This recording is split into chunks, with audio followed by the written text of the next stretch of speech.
నమస్తే, welcome to 1TV news. ముందుగా bulletin లో హెడ్లైన్స్ చూద్దాం.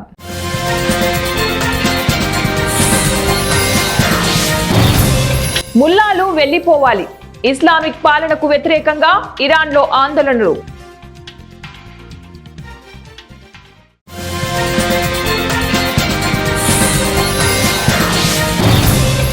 రష్యా నియంత్రణలో 334 గ్రామాలు. పుతిన్ ప్రకటన.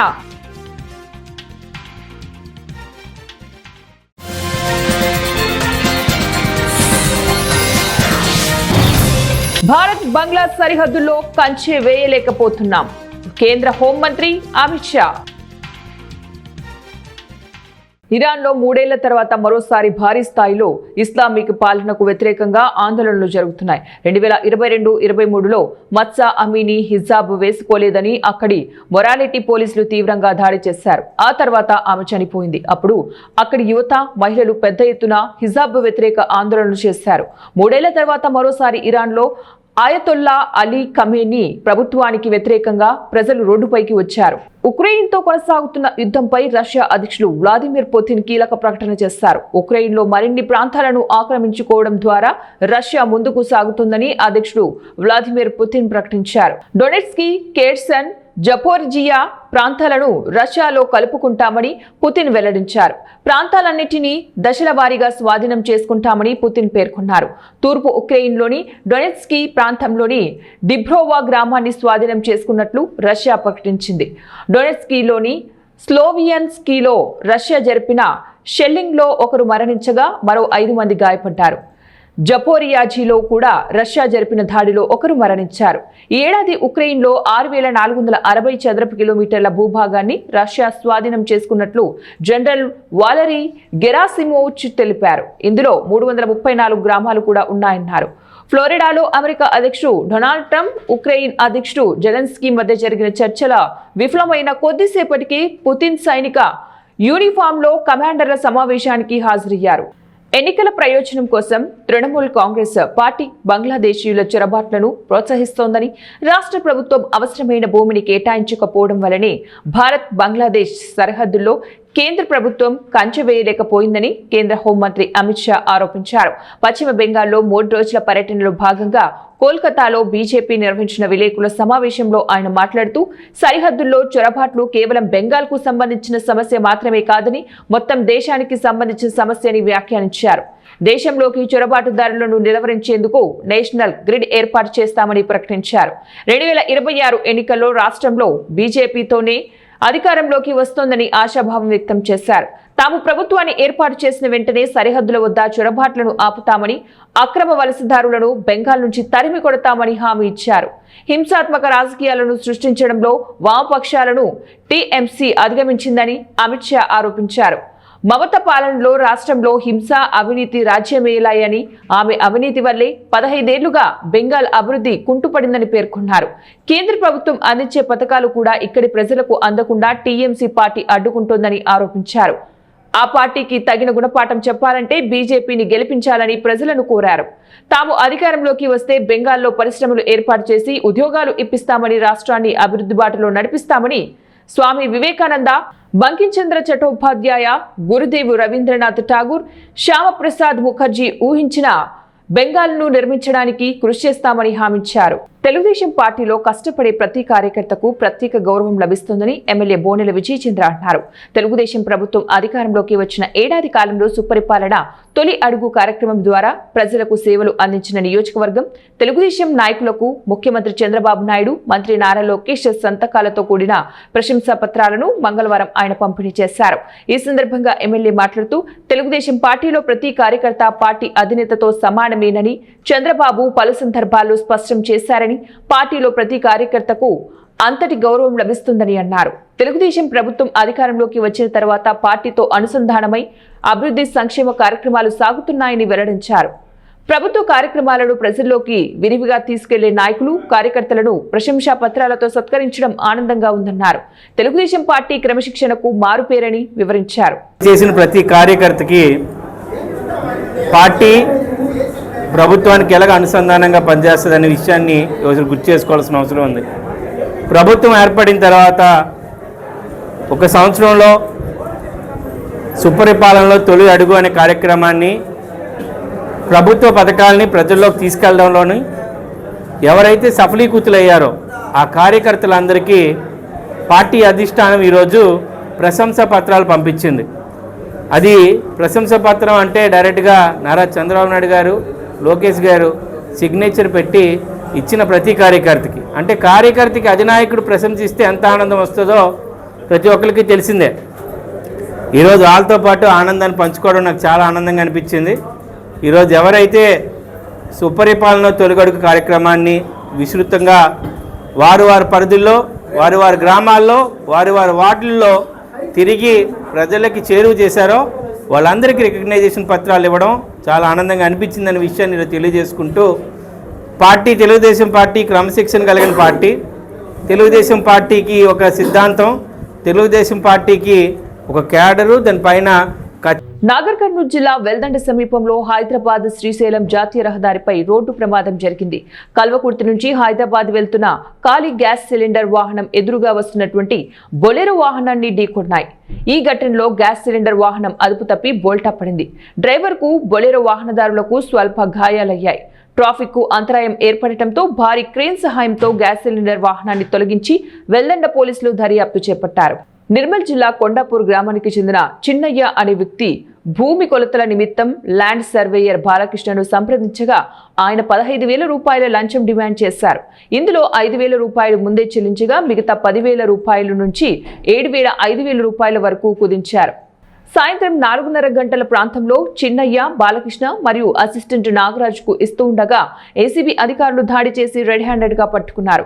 నిందితులను ఎంఆర్ఓ కార్యాలయంలోనికి తరలించి పంచనామా చేశారు. లంచం తీసుకుంటూ ఉండగా పట్టుబడిన బాలకృష్ణ, నాగరాజులను కరీంనగర్లోని ఏసీబీ కోర్టులో రిమాండ్ చేస్తున్నట్లు ఏసీబీ డీఎస్పీ మధు తెలిపారు. ఈరోజు సాయంత్రం సుమారు 4:30 గంటలకు పి నాగరాజు, ఈయన private assistant, Balakrishna mandal surveyor, ఈయన ఇన్ఛార్జ్ రూరల్కి ఉన్నాడు, అర్బన్ సర్వేయర్ అన్నమాట నిర్మల్. అయితే ఒక బాధితుడు తన ల్యాండ్ని సర్వే చేసి డిమార్కేషన్ చేయడం కోసము అడగ అతని దగ్గర మొదటగా 15,000 డిమాండ్ చేస్తాడు. డిమాండ్ చేసి 5,000 ఆ నేపథ్యంలో 5,000 ముందే ఇవ్వడం జరుగుతుంది. ఇంకా 10,000 ఇవ్వాల్సి ఉంటుంది. ఆ 10,000ను ఇవ్వలేని పరిస్థితిలో ఉంటే అతను కొంచెం తగ్గించమని అంటే సరే 7,500 ఇవ్వని అంటాడు. ఆ 7,500ను ఇప్పుడు ఈరోజు సాయంత్రం 4:30 గంటల సమయంలో సెంటర్లో పట్టుకోవడం జరిగింది. ఈ ఇద్దరి పేర్లు మండల్ సర్వేయర్ గారు బాలకృష్ణ వర్మ, తర్వాత అతని అసిస్టెంట్ నాగరాజు, ఇద్దరిని జ్యుడిషియల్ కోర్టులో కరీంనగర్లో రిమాండ్ చేయడం జరుగుతుంది. అన్నమయ్య జిల్లాలో శాంతి భద్రతల పర్యవేక్షణ, నేరాల నియంత్రణ, ప్రజల భద్రత కోసం 2025 సంవత్సరంలో జిల్లా పోలీస్ శాఖ సాధించిన విజయాలు, గణాంకాలను రాయచోటిలోని జిల్లా పోలీసు ప్రధాన కార్యాలయంలోని సమావేశ మందిరంలో జిల్లా ఎస్పీ ధీరజ్ కొడిపిల్లి వెల్లడించారు. నేరాలను తగ్గించడానికి శతవిధాల ప్రయత్నిస్తున్నానని, అనేక అవగాహన కార్యక్రమాలు చేపట్టి రోడ్డు ప్రమాదాలు, సైబర్ నేరాలు వంటివి చాలా వరకు తగ్గాయన్నారు. రానున్న సోమవారం ఫిర్యాదుల మదనపల్లి కార్యాలయంలో స్వీకరించే అవకాశం ఉంటుందని జిల్లా ప్రజలు గుర్తించాలన్నారు. రాయచోటి ప్రజల మనోభావాలను గౌరవిస్తున్నామని జిల్లా ఎస్పీ తెలిపారు. రాయచోటి ప్రజల నిరసనలు, ఆక్షేపణలు శాంతియుతంగా ప్రభుత్వానికి తెలుపుకోవాలని సూచించారు. నూతన సంవత్సర వేడుకలు సందర్భంగా 31 తారీఖు రాత్రి రోడ్లపై ఇతరులకు ఇబ్బందులు కలిగించేలాగా న్యూసెన్స్ చేయకూడదని హెచ్చరించారు. 10 గంటల తర్వాత ఎవరూ కూడా కనపడకూడదని, ఎవరైనా ఫిర్యాదు చేస్తే చర్యలు తప్పవని హెచ్చరించారు. రోడ్ యాక్సిడెంట్స్ వరకు వస్తే మనకి ఉన్న హైవేస్, రీసెంట్ గా వేసిన హైవేస్ కానీ, అండర్ కన్స్ట్రక్షన్ ఉన్న హైవేస్ కానీ, మన జిల్లాలో ఆల్మోస్ట్ 300 కిలోమీటర్స్ కి పైగా నేషనల్ హైవేస్ ఉన్నాయి. దానిలో 70% యాక్సిడెంట్స్ జరుగుతున్నాయి. ఆ యాక్సిడెంట్స్ కి ముఖ్య కారణం ఓవర్ స్పీడింగ్ అండ్ ఓవర్టేక్ చేసే సమయంలో మధ్యలో డివైడర్ లేకపోయిన కారణం వల్ల ఆపోజిట్ వెహికల్ ని గుద్దడం వల్ల, అండ్ స్ట్రీట్ లైటింగ్ లేని దగ్గర ఈ పెడెస్ట్రియన్స్ చనిపోవడం వల్ల చాలా శాతం యాక్సిడెంట్స్ జరుగుతున్నాయి. దాన్ని కూడా కట్టేయడానికి మన డిస్ట్రిక్ట్ రోడ్ సేఫ్టీ కమిటీలో మనం కలెక్టర్ సార్ మరియు అదర్ ఆర్ఎండ్బి ఆఫీసర్స్, హైవే ఆఫీసర్స్తో మాట్లాడి ప్రికాషన్స్ తీసుకోవాల్సినవన్నీ కూడాను డిస్కస్ చేస్తున్నాను. అవన్నీ కూడాను ఈ సంవత్సరంలో ఇంప్లిమెంట్ చేసి రోడ్ యాక్సిడెంట్స్ని బాగా కట్టేల్ చేస్తామని తెలియజేస్తున్నాను. అదేవిధంగా ఈ ప్రాపర్టీ అఫెన్స్కి వచ్చేసరికి మనకి రౌడీ షీటర్స్, సస్పెక్ట్ షీట్స్ అందరి మీద కూడా, ప్రీవియస్ ప్రాపర్టీ అఫెండర్స్ మీద కూడా మనం నిఘా ఉంచడానికి నైట్ బీచ్లోని ఎవ్రీడే ఈచ్ పోలీస్ స్టేషన్ లిమిట్స్లో కూడా రొటేషన్ బేసిస్ మీద వివిధ ప్రాపర్టీ అఫెన్స్ని నైట్ టైం ర్యాండమ్గా చెక్ చేయడం జరుగుతున్నది. దానివల్ల ఈ వచ్చే కాలంలో 100% ప్రాపర్టీ అఫెన్సెస్ కూడా తగ్గుతాయని ఆశిస్తున్నాము. అండ్ ఫర్దర్గా వాళ్ళ మీద చెక్ ఉండడానికి అండ్ కొత్తగా ప్రాపర్టీ అఫెన్స్ చేయడానికి, డిటరెన్స్ క్రియేట్ చేయడానికి మన జిల్లా వ్యాప్తంగా ఆల్రెడీ ఒక 12,000 CCTV cameras, both government, public and private cameras అన్ని కూడా పెట్టడం జరిగింది. వీటన్నింటినీ కూడా ఒకసారి వాటి హెల్త్ చెక్ చేసుకొని అన్నీ కూడా ఫంక్షనల్ కండిషన్లో ఉండేలాగా ఎన్ష్యూర్ చేసుకొని వాటినన్నింటినీ కూడా మనం లైవ్లోకి తేగలిగితే ప్రాపర్టీ అఫెన్సెస్ కూడా తొందరగా డిటెక్ట్ అవ్వడానికి ఛాన్స్ ఉంటుంది అండ్ ఈజీగా ట్రేస్ చేయడానికి ఛాన్స్ ఉంటుంది. అది కూడా ఈ సంవత్సరం మనం చేపడతాం. అండ్ నెక్స్ట్ మనకు వచ్చేసరికి ఫ్యూ ఇంపార్టెంట్ కేసెస్ జరిగినాయి లాస్ట్ 1 yearలో. 2 టెర్రరిస్ట్ కేసెస్ని మనము అన్నమయ్య జిల్లా పోలీస్ వారు మరియు NIA, IB వాళ్ళు కొత్తగా ఏర్పాటైన మల్కాజ్గిరి పోలీస్ కమిషనరేట్ కు తొలి కమిషనర్ గా బాధ్యతలు చేపట్టిన అవినాష్ మహంతి కార్యాలయంలో అధికారులతో సమావేశం నిర్వహించారు. ఈ సందర్భంగా పోలీస్ శాఖ పనితీరు, ప్రజల భద్రత, శాంతి భద్రతల పరిరక్షణపై దృష్టి సారిస్తామని తెలిపారు. కమిషనరేట్ పరిధిలో నేరాలను నియంత్రించడం, ప్రజలకు పోలీస్ సేవలు మరింత చేరువ చేయడం, మహిళలు, పిల్లలు, వృద్ధుల భద్రతకు ప్రత్యేక చర్యలు తీసుకుంటామని ఆయన తెలిపారు. అలాగే ప్రజలతో స్నేహపూర్వకంగా వ్యవహరిస్తూ సమస్యలను వేగంగా పరిష్కరించేలాగా పోలీస్ వ్యవస్థను మరింత బలోపేతం చేస్తామని స్పష్టం చేశారు. మల్కాజ్గిరి పోలీస్ కమిషనరేట్ పరిధిలో శాంతి భద్రతలు పటిష్టంగా ఉండేలాగా అన్ని విభాగాల అధికారులతో సమన్వయం చేసుకుని పనిచేస్తామని అవినాష్ మహంతి తెలిపారు. సో ఇక్కడ ఇప్పుడు ఈ క్రియేట్ అయిన కమిషనరేట్ లో what are the important areas of work first identify చేస్తాం. ఏమేమి కన్సర్న్స్ ఉన్నాయి పబ్లిక్ ది, అది చేసి మన ఫీల్డ్ ఆఫీసర్స్, మన ఇక్కడ కమిషనరేట్ లో ఉన్న డిఫరెంట్ వింగ్స్ అందరితో డిస్కస్ చేసి వీల్ ప్లాన్ అవుట్ వాట్ ఏం చేయాలి సో దట్ ఇక్కడ ఉన్న ప్రతి సిటిజన్ కి సేఫ్టీ, సెక్యూరిటీ, పోలీస్లో కాన్ఫిడెన్స్ ఉండొచ్చు.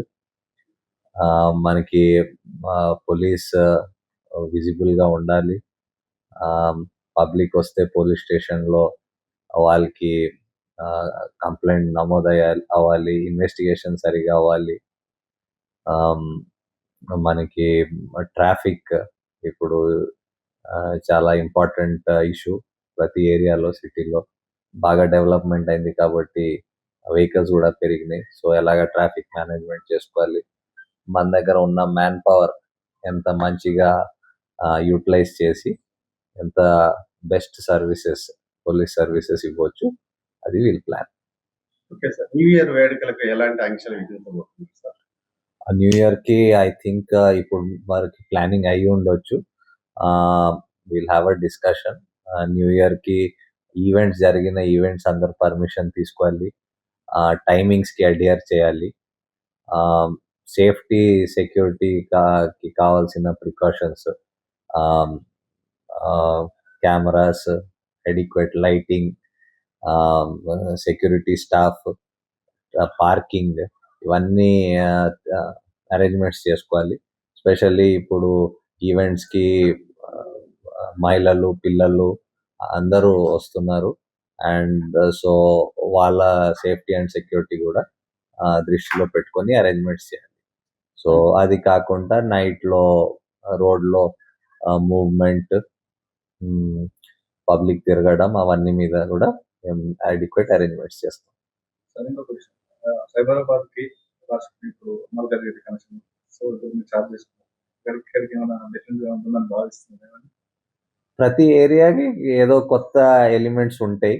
సైబరాబాద్ లో మీకు పెద్ద IT కారిడార్ ఉంది, అందుకే పేరు ఉంది. ఏలూరు జిల్లా బుట్టాయిగూడెం మండలం ఇనుమూరు గిరిజనులపై అక్రమంగా బనాయించిన పోలీసు కేసులు ఎత్తివేయాలని రెవెన్యూ పోలీసు అధికారులు దౌర్జన్యంగా దూంచేసిన గిరిజనుల పంటకు నష్టపరిహారం చెల్లించాలని అనకాపల్లి జిల్లా రైతు సంఘం నాయకుడు ఎం అప్పలరాజుపై బనాయించిన పీడీ యాక్ట్ ఉపసంహరించుకోవాలని జైలు నుంచి విడుదల చేయాలని డిమాండ్ చేస్తూ ఏలూరు కలెక్టరేట్ ముందు ధర్నా నిర్వహించారు. గిరిజనులపై పోలీసు నిర్బంధం ఆపాలని, గిరిజన భూ సమస్యలు పరిష్కరించాలని రైతు నాయకుడు ఎం అప్పలరాజు విడుదల చేయాలంటూ ఆందోళనకారులు నినాదాలు చేశారు.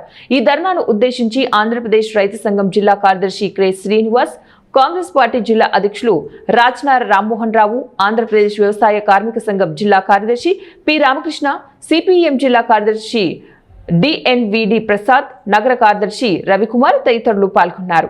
ఐద్వా జిల్లా కార్యదర్శి ఏ శ్యామలారాణి మాట్లాడారు. ఏజెన్సీ గిరిజన చట్టాలకు విరుద్ధంగా జంగారెడ్డిగూడెం ఆర్టీఓ తప్పుడు ప్రొటెక్షన్ ఆర్డర్ ఇవ్వడం దారుణమని విమర్శించారు. జీవో 1049 ప్రకారం ఏజెన్సీ భూ సమస్యలతో పోలీసులు జోక్యం చేసుకోకూడదన్నారు. చట్టాలను ఉల్లంఘిస్తూ ఏజెన్సీ ప్రాంతాలలో రెవెన్యూ పోలీసు అధికారులు గిరిజనేతర భూస్వాముల కొమ్ము కాస్తూ గిరిజనుల నాయకులపై అత్యాయత్నం, దోపిడీ, దొంగతనం వంటివి తప్పుడు కేసులు బనాయించడం దుర్మార్గకరమని విమర్శించారు. మాటల కేసులు పెట్టి వాళ్ళ పోలీసు నిర్బంధాన్ని ప్రయోగించడం చాలా అన్యాయం అని చెప్పేసి మేము భావిస్తా ఉన్నాం.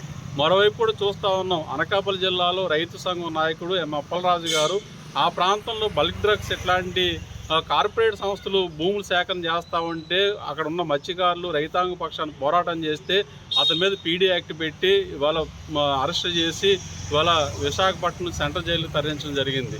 అంటే ఈ రకంగా రాష్ట్ర ప్రభుత్వం ప్రజా ఉద్యమాలని పోలీస్ నిర్బంధ చర్యల ద్వారా, అక్రమ కేసుల ద్వారా అణచాలనుకోవడం చాలా దుర్మార్గం అని చెప్పేసి మేము భావిస్తా ఉన్నాం.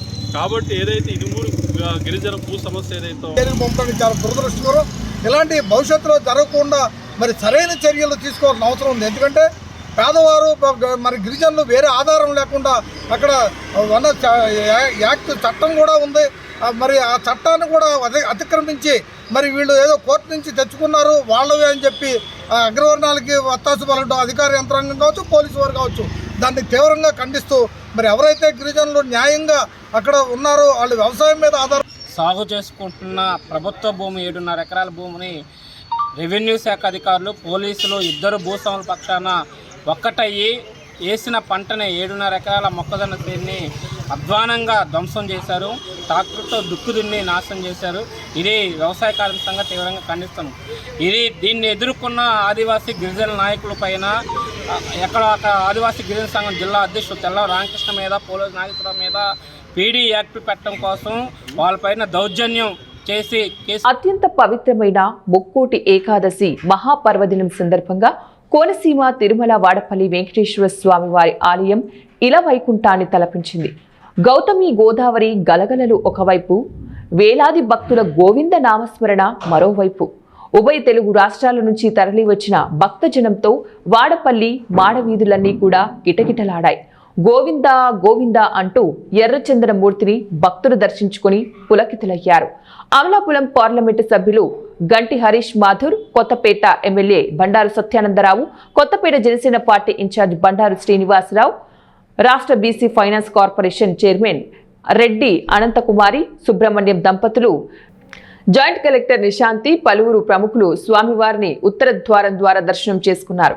భక్తులకు ఏ విధమైన ఇబ్బందులు తలెత్తకుండా ఆలయ chairman Mudunuri Venkataraju, deputy commissioner Nallam Suryachakradharrao తగిన చర్యలు తీసుకున్నారు. ఆలయానికి వివిధ సేవల ద్వారా 17,71,782 రూపాయలు ఆదాయం లభించింది.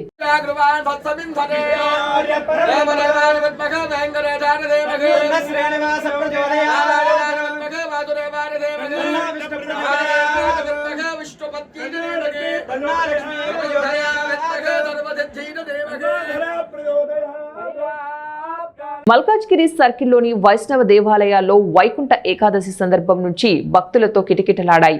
ముక్కోటి ఏకాదశి కావడంతో మల్కాజ్గిరి ఆనందబాగ్లో శ్రీ పద్మావతి వెంకటేశ్వర స్వామిని వైకుంఠ ద్వారం ద్వారా భారీ ఎత్తున భక్తులు దర్శించుకున్నారు. వైకుంఠ ఏకాదశి సందర్భంగా భక్తులతో వైష్ణవ దేవాలయాలు నేడు కిటకిటలాడి భక్తులతో సందడిగా మారాయి.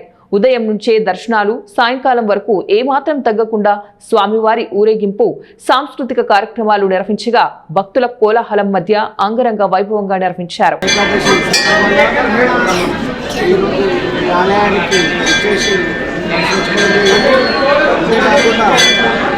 ఈ ఆలయంలో కమిటీ మెంబర్స్ అందరూ కూడా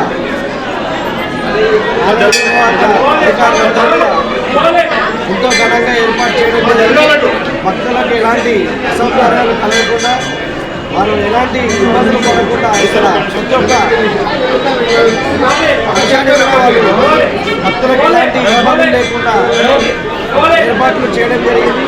ఈరోజు దాదాపు ఉదయం నుంచి చూసుకుంటే ఇక్కడ వరకు 60-70 వచ్చేందుకు భక్తులు ఇక్కడ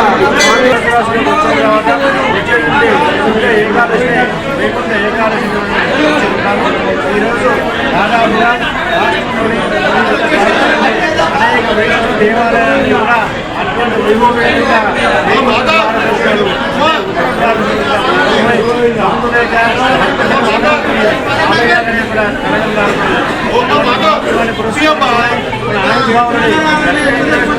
దేవాలయంలో ఈరోజు అనేక కార్యక్రమాలు అనేక మంది భక్తులు దాదాపుగా 60,000 మంది వైద్యుల భక్తులు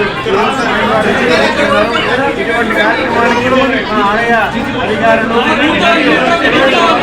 ఆలయ అభివృద్ధి కమిటీ సహాయ సహకారాలు. ప్రకాశం జిల్లా రాచర్ల పోలీస్ స్టేషన్ పరిధిలోని నంద్యాల అమరావతి జాతీయ రహదారిపై రంగారెడ్డిపల్లె రోడ్డు సమీపంలో బుధవారం తెల్లవారుజామున ఘోర రోడ్డు ప్రమాదం చోటు చేసుకుంది. తుని నుంచి అనంతపురం వైపు AP02 TH 4111 నంబర్ గల టాటా ఏసీ ఆటోలు జీడిపప్పు లోడుతో బయలుదేరి వస్తున్న సమయంలో ఎదురుగా వస్తున్న గుర్తు తెలియని వాహనాన్ని ఢీకొట్టిన ఘటనలో టాటా ఏసీ ఆటోలో ఒక్కసారిగా మంటలు చెలరేగాయి. ఈ ప్రమాదంలో ఆటో డ్రైవర్ ఎదిస్వామి తీవ్రంగా గాయపడి అక్కడికక్కడే మృతి చెందారు. ఆటో పక్కన ప్రయాణిస్తున్న ఓనర్ కందిపల్లి జయరామిరెడ్డి తండ్రి చెన్నారెడ్డికి రక్త గాయాలు కాగా వెంటనే 108 అంబులెన్స్ ద్వారా గిద్దలూరు ప్రభుత్వ హాస్పిటల్కి తరలించి చికిత్స అందిస్తున్నారు. సమాచారం అందుకున్న ఫైర్ సిబ్బంది సంఘటన స్థలానికి చేరుకుని మంటల్లో చిక్కుకుంటున్న ఆటోను పూర్తిగా ఆర్పివేశారు. రాచర్ల ఎస్ఐ సిబ్బందితో కలిసి సంఘటన స్థలాన్ని పరిశీలించి ట్రాఫిక్ అంతరాయం కలగకుండా చర్యలు చేపట్టారు. ప్రమాదానికి సంబంధించిన పూర్తి వివరాలపై దర్యాప్తు కొనసాగుతుంది. ఎన్నికల ముందు బడుగు బలహీన వర్గాలకు ఇచ్చిన ప్రతి వాగ్దానాన్ని కూటమి ప్రభుత్వం అక్షరాల అమలు చేస్తోందని రాష్ట్ర బొందిలి కార్పొరేషన్ చైర్మన్ విక్రమ్ సింగ్ ధీమా వ్యక్తం చేశారు. కర్నూలు పట్టణంలోని 49వ వార్డు ఎన్ఆర్పేటలో సచివాలయ సిబ్బంది మరియు తెలుగుదేశం పార్టీ బూత్ ఇన్ఛార్జీలతో కలిసి ఆయన పింఛన్ల పంపిణీ కార్యక్రమాన్ని చేపట్టారు. ఈ సందర్భంగా విక్రమ్ సింగ్ APMSM ఈ డైరెక్టర్ కౌశిక్ మాట్లాడుతూ ప్రజల సంక్షేమమే ధ్యేయంగా ముఖ్యమంత్రి నారా చంద్రబాబు నాయుడు పాలన సాగిస్తున్నారని కొనియాడారు. ప్రభుత్వ సెలవు దినం వచ్చినప్పటికీ పేద ప్రజలకు ఇబ్బంది కలగకూడదనే ఉద్దేశంతోనే ఒక్కరోజు ముందుగానే పింఛన్ల పంపిణీ చేయాలని ముఖ్యమంత్రి తీసుకున్న నిర్ణయం పట్ల హర్షం వ్యక్తం చేశారు. అయితే కూటమి ప్రభుత్వం చేస్తున్న అభివృద్ధిని చూసి ఓర్వలేక వైఎస్ఆర్సీపీ నాయకులు కావాలనే దుష్ప్రచారం చేస్తున్నారని వారు మండిపడ్డారు. ఎన్ని అడ్డంకులు సృష్టించినా సంక్షేమ పథకాలు ప్రజలకు చేరవేయడంలో ప్రభుత్వం వెనక్కి తగ్గదని స్పష్టం చేశారు. ఈ కార్యక్రమంలో వికలాంగులు, వృద్ధులు, వితంతువులు మరియు ఒంటరి మహిళలకు పెన్షన్లు అందజేసి వారి ముఖాల్లో చిరునవ్వులు నింపారు. నాకే శిరస్సు వంచి వాళ్ళకి చంద్రబాబు నాయుడు గారికి ధన్యవాదాలు తెలియజేసుకుంటున్నాను. ఎందుకంటే ఒక సామాన్య కార్యకర్తగా నేను ఉన్నప్పుడు నన్ను గుర్తించి ఈరోజు రాష్ట్ర స్థాయిలో నన్ను కూర్చోబెట్టినారు అంటే అది కేవలం టీడీపీ పార్టీకే సాధ్యమవుతుంది. అలాగే మన లోకేష్ గారు కానీ, పల్లా శ్రీనివాస్ గారు కానీ, అలాగే మనము ఇమాంలకి కానీ, మౌలానా గారికి కానీ, మౌజాన్లకు గారి 15,000 ఇస్తున్నాం, వాళ్ళకి 10,000 ఇస్తున్నాం. అలాగే పాస్టర్లకు కానీ, అలాగే పురోహితులకి కానీ వీళ్ళందరికీ ఇస్తూ, అలాగే మనము పేటీఎం పేరెంట్స్ టీచర్స్ మీటింగ్ పెట్టి ఈరోజు టీచర్స్ మన పేరెంట్స్కి కలపడం అనేది అది మన లోకేష్ గారి ద్వారానే సాధ్యమైంది. ఎందుకంటే ఒక ఎడ్యుకేషన్ మినిస్టర్ ఇంత టాలెంటెడ్ పర్సన్ ఉండడం వల్లనే ఆయన ప్రపంచంలోనే చదివి మన స్టాన్ఫోర్డ్ యూనివర్సిటీలో చదివచ్చినందుకే వాళ్ళ అనుభవాలు వాళ్ళు ఇక్కడ ఇంప్లిమెంట్ చేస్తున్నారు. నిజంగా గతంలో చూస్తే మనము ఏ ప్రభుత్వం కానీ ఇంతవరకు ఏం చేయలేదు. ఈరోజు మన టీడీపీ ప్రభుత్వం, ఎన్డీఏ ప్రభుత్వం ఇంత మంచి సంక్షేమాలు చేస్తుందంటే మనం చాలా సంతోషదగ్గ విజయం. అలాగే PPP విధానాన్ని కానీ ఈరోజు మనము మెడికల్ సీట్లలో కానీ 118 బీద వాళ్ళకి సీట్లు అందించడం జరిగింది. అందుకే ఈరోజు మన ప్రభుత్వాన్ని అదే కాక మనము మన టీజీ భరత్ గారు కానీ చాలా ఆహర్నిశలు కృషి చేసి ఈరోజు ప్రపంచ దేశాలన్నీ తిరిగి ఈరోజు వాళ్ళు సమస్యలు తెప్పిస్తుంటే ఏప్రిల్లో ప్రొడక్షన్ కూడా స్టార్ట్ అవుతుంది. So speed of doing business tag line తోటి వెళ్తుందండి. అండ్ మెయిన్ ఈరోజు ప్రోగ్రామ్ వరకు వచ్చేస్తాయండి. మనం 49th వార్డ్ ఇన్ఛార్జ్ నేను ఇక్కడ అండి టీడీపీ తరఫున. ప్రతి మంత్ ఎయిదర్ ఫస్ట్ కానీ బిఫోర్ ఫస్ట్ కానీ ఏమన్నా హాలిడేస్ గవర్నమెంట్ హాలిడేస్ ఉన్నా కూడా మామూలుగా అయితే గవర్నమెంట్లో ఎలా ఉంటుందంటే ఒక రోజు తర్వాత పంచుతారు. బట్ ఇది ఏమవుతుందంటే ఒక రోజు ముందుగానే మేము వచ్చి ప్రతి ఇంటికి ఇక్కడ ఎన్ఆర్పేటలో అరౌండ్ 146 చేంజ్ పెన్షన్లు పంచేది ఉంటుందండి. సో అరౌండ్ ఒక 1-2 అవర్స్లో మా బూత్ ఇన్ఛార్జ్లు అయితేనేమి మన బిఎల్ఏలు అయితేనేమి బిఎల్ఓస్ కానీ అంతా కలిసికట్టుగా మేమంతా ప్రతి ఇంటికి 1.5 అవర్ టైంలోనే ఇచ్చేస్తున్నాం. వాళ్ళు కూడా ఈరోజు షాక్ అవుతున్నారండి. చూసాం కదా ఇందాక. మేము రేపు అనుకొని పడుకున్నామండి, వీళ్ళు మమ్మల్ని లేపేదాకా తలుపు కొట్టి మరీ ఇచ్చి వెళ్ళారు, చాలా సంతోషంగా ఉంది మాకు అని చెప్పేసి ప్రజల నుంచి కూడా ఫీడ్బ్యాక్ చాలా అట్లానే ఉంటుందండి. And one more point add అండి, టిడ్కో ఇల్లు అనేది ఏదైతే ఉందో ఇప్పుడు ఒక మెయిన్ సమస్య, దాని మీద మనకు గవర్నమెంట్ అనేది వర్కౌట్ చేయడం స్టార్ట్ అయింది. కర్నూలులో కూడా మీరు చూసుకుంటే పోయిన మంత్లో 150 హౌసెస్ పంచాము, ఈ కమింగ్ మంత్లో 250 హౌసెస్ పంచాము. మన భరత్ గారు అయితే మెయిన్ వచ్చేసి అసైన్ అయిన ఇల్లు అన్నీ కలిపి ఒకేసారి పంచేది కాకుండా ఏవైతే అలాట్ అవుతున్నాయో ఫస్ట్ అవి చేసుకుంటూ వెళ్దాము, వాళ్ళని కూడా మనం ఇబ్బంది పెట్టడం వాళ్ళు కాకూడదు అని చెప్పేసి అసైన్ అయిన ఇల్లులు ఆటోమేటిక్గా పంచుకుంటూ వెళ్తున్నాము. విత్ ఇన్ నో టైం ప్రతి ఒక్కరికి అలాట్ అయిన ఇల్లులన్నీ అసైన్ అయిపోతాయండి. దాని గురించి ఎటువంటిది లేదు. ఎందుకంటే మనకున్న ఇక్కడ ఉన్న నాయకుడు మామూలు వ్యక్తి కాదు. Is like what you say. Bulletin ముగించే ముందు మరోసారి హెడ్లైన్స్.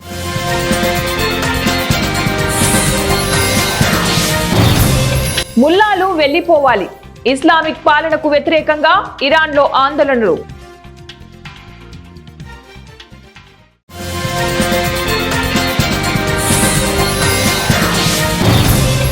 రష్యా నియంత్రణలో 334 గ్రామాలు, పుతిన్ ప్రకటన.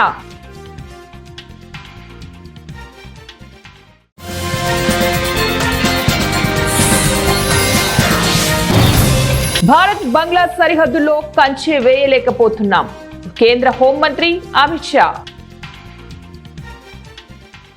ఇవి ఇప్పుడు బులెటిన్ డీటెయిల్స్. నెక్స్ట్ బులెటిన్ లో మళ్ళీ కలుద్దాం. Until then keep watching 1TV news.